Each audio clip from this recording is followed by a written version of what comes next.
অনেক সময় আগেকার কথা, একটা ট্রেন নাহারপুর যাচ্ছিল, যেটাতে অনেকগুলো যাত্রী বসেছিল। রাতের সময় ছিল, যেই 12টা বাজে সেখানে একটা সুন্দরী মেয়ে চলে আসে, যার হাতে ছোট ছোট খেলনা ছিল। আর সে একটা যাত্রীর কাছে যায়। সাহেব, খেলনা নিয়ে নিন, অনেক সুন্দর খেলনা আছে। চাই না। সাহেব, নিয়ে নিন না খেলনা। বললাম তো আমার চাই না। মেয়েটা আবার সেই যাত্রীকে বলে, সাহেব নিয়ে নিন, মাত্র 20 টাকারই তো আছে। একবার বললাম তো, বুঝতে পারছো না? বুঝি না আমি, কোথা থেকে যে এরা চলে আসে। চল ভাগ এখান থেকে। ধাক্কা লাগার কারণে মেয়েটা দূরে গিয়ে পড়ে, আর তখনই হঠাৎ ট্রেন দ্রুত হয়ে যায়। আরে, এই হঠাৎ করে এই ট্রেনটা জোর গতিতে কি করে যাচ্ছে? কোনো যাত্রী বুঝতে পারছিল না যে ট্রেনটা এত দ্রুত গতিতে কেন চলছে। তখনই হঠাৎ সেই মেয়েটা একটা ডাইনিতে পরিণত হয়ে যায়, আর সেই যাত্রীর ঘাড় ধরে নেয়। কাউকে ছাড়বো না, মেরে ফেলবো, সবাইকে মেরে দেব, এবার দেখ আমি কি করি। সব যাত্রীরা সেই ভয়াবহ ডাইনিকে দেখে ভয় পেয়ে যায়। বাঁচাও, কেউ আমাদেরকে বাঁচাও, আরে বাঁচাও। আরে আমাকে ছাড়ো, আমাকে আমাকে মেরো না। আরে তুমি কে? আর আমাকে মারতে কেন চাইছো? আমাকে ধাক্কা দিস, আমাকে ধাক্কা দিবি, মেরে ফেলবো, সবাইকে মেরে ফেলবো। তখনই সে তার ঘাড় মটকে দেয় আর তাকে মেরে ফেলে। পালাচ্ছিস কোথায়? তারপর ডাইনি সেখানকার বাকি যাত্রীদেরও মারতে লাগে। কেউ বাঁচবে না, সবাই মরবে, সবাই মারা যাবে। তারপর ডাইনি এক এক করে সব যাত্রীদেরও মেরে ফেলে। মরে গেল সব। আর তারপর হঠাৎ একটা ধোঁয়া ওঠে আর ডাইনি গায়েব হয়ে যায়। আর তখনই ট্রেনটাও নিজের সামান্য গতিতে আবার চলে। এই ডাইনি তো এক্ষুনি এখানে ছিল, কোথায় গায়েব হয়ে গেল? কেউ কিছু বুঝতে পারছিল না যে ডাইনি কোথায় থেকে এলো আর কোথায় উধাও হয়ে গেল। ডাইনির ভয় এত বেশি বেড়ে গিয়েছিল যে সবাই সেই ট্রেনটাকে ভুতুড়ে ট্রেন বলতো। এবার এইভাবেই সেই ট্রেনে প্রায় এরম ঘটনা ঘটত। এইভাবে একদিনের কথা, ট্রেনে কিছু যাত্রী বসে কথা বলছিল। আমি শুনেছি যে এই ট্রেনে একটা ডাইনি ঘুরে বেড়ায়, আরও কোনো লোককে ধরে মেরে ফেলে। হ্যাঁ, ওরে বাবা, আমিও তো এটা শুনেছি রে ভাই। তখনই সেখানে একটা যাত্রী বসে বাকি যাত্রীদের কথা শুনছিল। আরে বাচ্চারা, এইসব বাজে কথা, এই ডাইনি ঠাইনি কিচ্ছু হয় না, এসব হচ্ছে মনের একটা ভুল।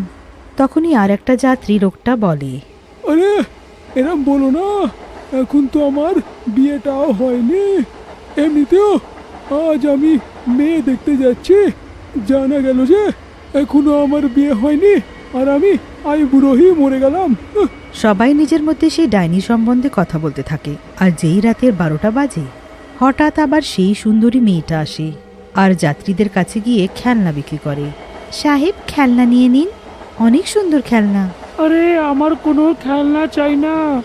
একবার আমার খেলনার দিকে তাকান, কত সুন্দর খেলনা।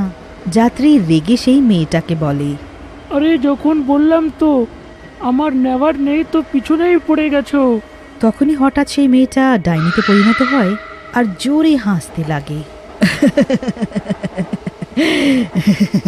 খেলনা নিবি না? তোকে একটা খেলনাই তো নিতে বলেছিলাম।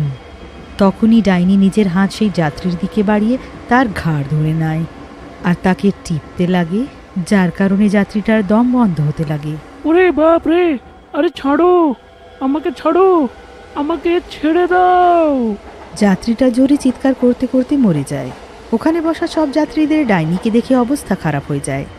তখনই ডাইনি অন্য যাত্রীদের দিকে এগোয় আর তাদেরকেও মেরে ফেলে। সবাই মরবে, সবাই মরবে। আর তখনই একটা ধোঁয়ার সাথে ডাইনি উধাও হয়ে যায়। ডাইনির এই সমস্ত ঘটনার জন্য লোকদের মনে ভয় বসে গিয়েছিল। যে কেউ সেই ট্রেনের সম্বন্ধে জানতো, সে ভুলেও সেই ট্রেনে উঠত না, আর যে জানতো না সেই বেচারাটা মারা যেত। লোকেরা সেই ট্রেনটাকে ভুতুড়ে ট্রেন বলতে লাগলো। একদিনের কথা, একটা ছেলে নিজের বোনের বিয়েতে সেই ট্রেন দিয়ে যাচ্ছিল। সেই ট্রেনে বসে নিজের বোনের সম্পর্কেই ভাবছিল। যখন আমি নিজের বোনের সামনে পৌঁছাবো, ও তো খুশির চোটে পাগলই হয়ে যাবে। সেই ট্রেনে আরো যাত্রীরা বসে কিছু না কিছু করছিল। আর যেই রাতের 12টা বাজে, তো হঠাৎ ট্রেনের গতি দ্রুত হয়ে আর সেই ডাইনিটা মেয়ের রূপ নিয়ে সেখানে আসে আর খেলনা বিক্রি করতে লাগে। খেলনা নিয়ে নিন, খেলনা। খেলনা বিক্রি করতে করতে সে একটা যাত্রীর কাছে যায়। খেলনা নিয়ে নিন সাহেব। চাই না। নিয়ে নিন সাহেব, আমি অনেক দিন ধরে কিছু খাইনি। আপনি যদি আমার খেলনা কেনেন তো সেই টাকা দিয়ে আমি কিছু কিনে খেয়ে নেব। জানি না এরকম লোককে ট্রেনে চড়তেই বা কেন দেয়। হ্যাঁ, চল ভাগ এখান থেকে, পাগল কোথাকার। যাত্রীটার এতটা বলাতে সেই মেয়েটা হঠাৎ ডাইনিতে পরিণত হয়ে যায় আর জোরে জোরে ভয়াবহ হাসি হাসতে লাগে। পাগল, পাগল কাকে বললি তুই? এবার দেখ আমি তোর কি অবস্থা করি। ডাইনি সেই যাত্রীটাকে ধরে ফেলে আর তার চোখ বার করে তাকে মেরে ফেলে। তারপর ডাইনিটা অন্য যাত্রীদের কাছে যায়, একটা বুড়ো লোককে ধরে নেয়। আমাকে আমাকে ছেড়ে দাও, আমাকে মেরো না। আমাকে মেরে তোমার কি লাভ হবে? না না, আমি কাউকেই ছাড়বো না। এইটা দেখে সেই ছেলেটা ডাইনির কাছে যায় আর ভয় ভয় বলে, ছেড়ে দাও এনাকে। তো তুমি তুমি একে কেন মারতে চাইছো? ইনি কি করেছেন তোমার? ছেড়ে দাও। ডাইনিটা সেই ছেলেটার দিকে তাকায় আর তাকেও অন্য হাতে ধরে ফেলে। ওকে তো আমি পরে মারবো, আগে তোকে মারবো। তারপর ডাইনিটা সেই ছেলেটাকে ধরে ফেলে। ছেলেটা পুরো শক্তিতে নিজেকে মুক্ত করানোর চেষ্টা করে, কিন্তু ডাইনি তাকে ছাড়ে না। আমায় আমায় আমায় আমাকে ছেড়ে দাও, আমাকে মেরো না। না, সব মরবে, সবাই মরবে, কেউ বাঁচবে না। দেখো আমি তোমার কি ক্ষতি করেছি যে তুমি আমাকে মারছো? দেখো, আমায় যেতে দাও। ডাইনি ছেলেটার ঘাড় দুহাতে ধরে নেয় আর জোরে টিপতে লাগে। আমাকে মেরো না, আমার আমার খুব কষ্ট হচ্ছে। ডাইনি ছেলেটার কোনো কথা শোনে না আর তার গলা টিপতে লাগে। তখনই ছেলেটা নিজের বোনকে মনে করে কাঁদতে লাগে। আমাকে ক্ষমা করে দিস আমার আদরের বোন, আমি তোর বিয়েতে আসতে পারবো না। আমাকে ক্ষমা করে দিস রে, আমাকে ক্ষমা করে দিস। ডাইনিটা যেই তার মুখে বোন শব্দটা শোনে তো সে থেমে যায়। বোন? হ্যাঁ বোন, আজ আমার বোনের বিয়ে আর ও আমার অপেক্ষা করছে। যদি আমি নিজের বোনের বিয়েতে না যাব তাহলে ও তো বিয়েই করবে না। আর যখন ও জানতে পারবে যে আমার মৃত্যু হয়ে গেছে, ও তো নিজের প্রাণটাই দিয়ে দেবে। তোমার বোন তোমাকে ভালোবাসে? হ্যাঁ, ও আমাকে ছাড়া মরে যাবে। সেই ছেলেটার কথা শুনে ডাইনি কাঁদতে লাগে আর তাকে ছেড়ে দেয়। কি হয়েছে? তুমি কাঁদছো কেন? আমারও একটা ভাই ছিল, আমিও আমার ভাইকে অনেক ভালোবাসতাম, কিন্তু এই অত্যাচারীরা আমার প্রাণ নিয়ে নিল আর আমাকে মেরে ফেললো।